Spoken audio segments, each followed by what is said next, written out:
toe. It hurt. In this video, I'm showing the preparation that went into the two Ninjas before I actually rode them.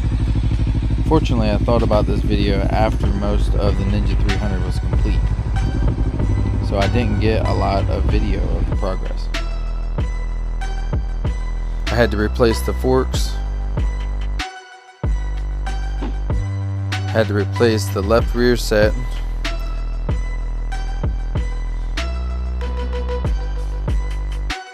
tank was dented, but I had a clean set of red plastics and a clean red tank that I could put on the bike.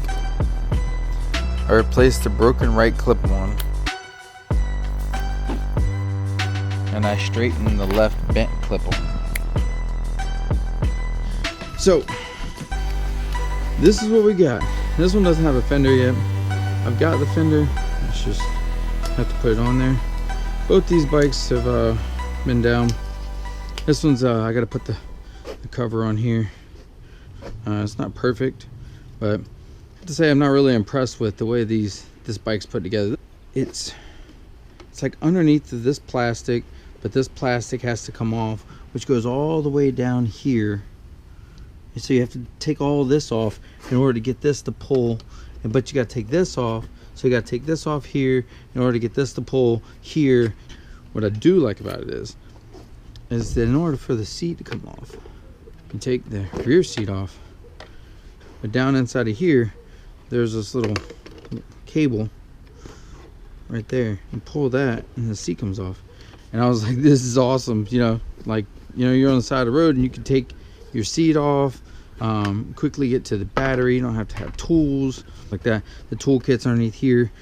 But in order to get this off, this tail fairing piece off, you have to like dismantle like all of the front, because there's a screw that goes right here. I mean, it looks like a seamless design, but these plastics just not put together with you in mind. I've kind of finagled my way underneath there, but you're not supposed to have to bend and flex plastics in order to make, to get things out of the way. But the screw back in, you gotta like flex it really hard to get that screw back in.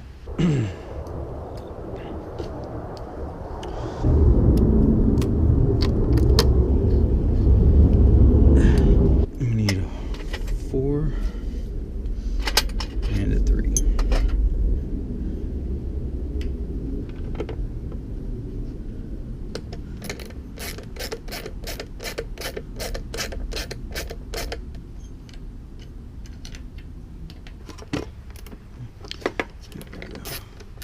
So what I wanted to do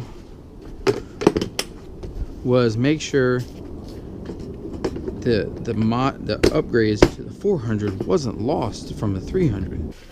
They're actually two pretty good looking bikes. I want to ride the 300 first, and then I want to get on the 400, and this will give me a better idea of how much better or worse the 400 has gotten over the 300. Then the front of this tire is bald, like super bald, and this tire over here is pretty low on tread. You can obviously tell that it's got some cupping going on here, so if somebody rode the bike underinflated, that's why you have some divots here. By chance, just so happen to have a set of 150, 70, and 110 Michelins, and a 140, 70, 110, 70, which is pretty much the tires that go on these bikes. This one gets a 140, this one gets a 150. They're both the same tire. I just happen to have them, and I was like, that's what's happening. Give them both a set of good tires, and that'll make this a little more even. The other thing I wanted to show was how easy it is to change the front tire on these bikes. This is the only tool that you really need to change the front and the rear tire on the Ninja 400. 24mm socket. Now this one, you don't have the 24 in the front, it's got a 22, so you need 24 and a 22. Let's get started. Push the axle out, no pinch bolts, no nothing. And the wheel just comes right out.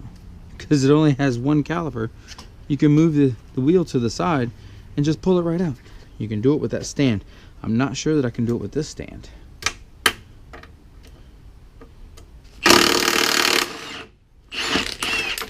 Caliper as well. I just don't know if this stand, oh, yep, is that easy. Oh. Hey.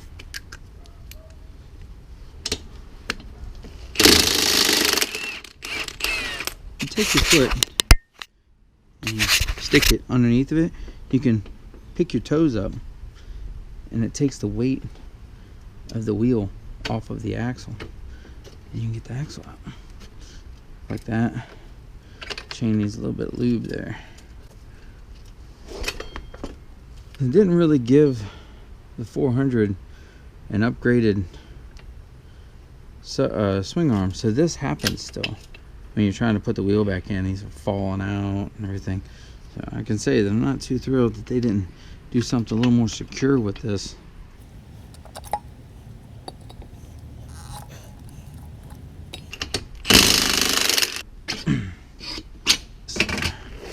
The front and the rear caliper on the Ninja 300 are the same caliper. On the 400 as well, they did the same thing, which I think is kind of cool.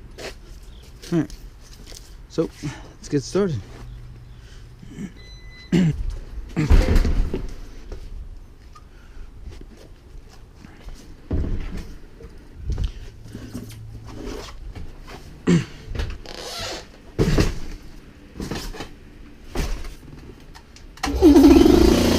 First up,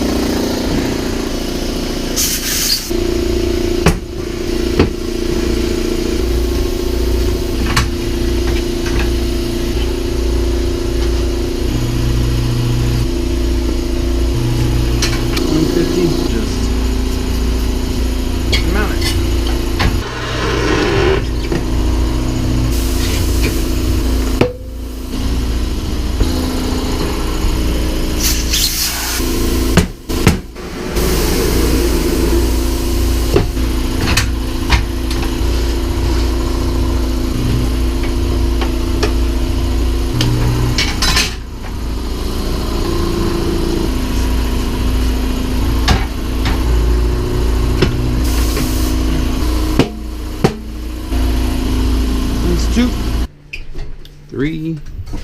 Now to balance them.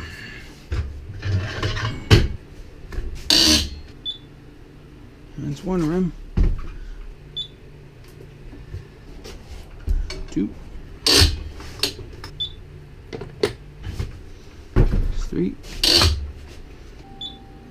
We are ready to go again.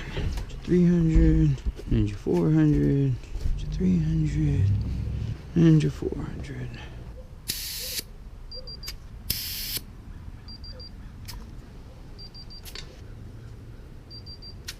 All my pressures are set. Oh no, I race. But I mean, I don't really work on this bike at the track.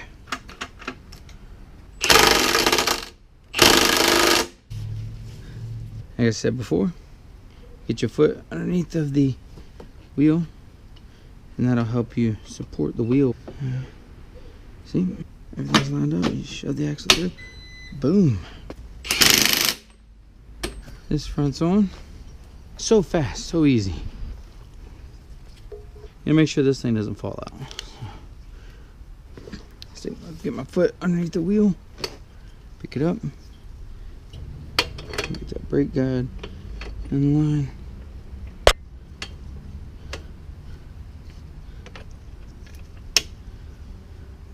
Hold it with your foot. That way you're not like struggling. Got the wheel slid forward.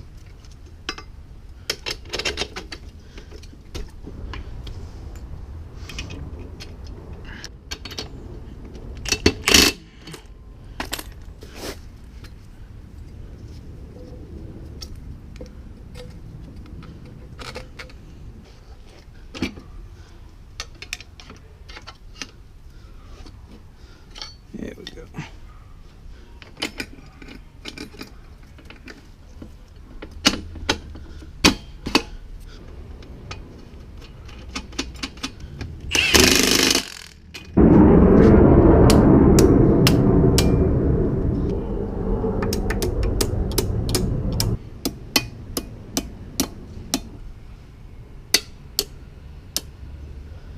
Now we are ready to go for the most part.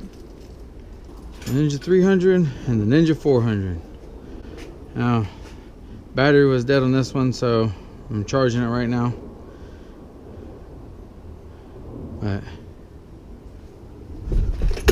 oh, landed on my toe. It hurt.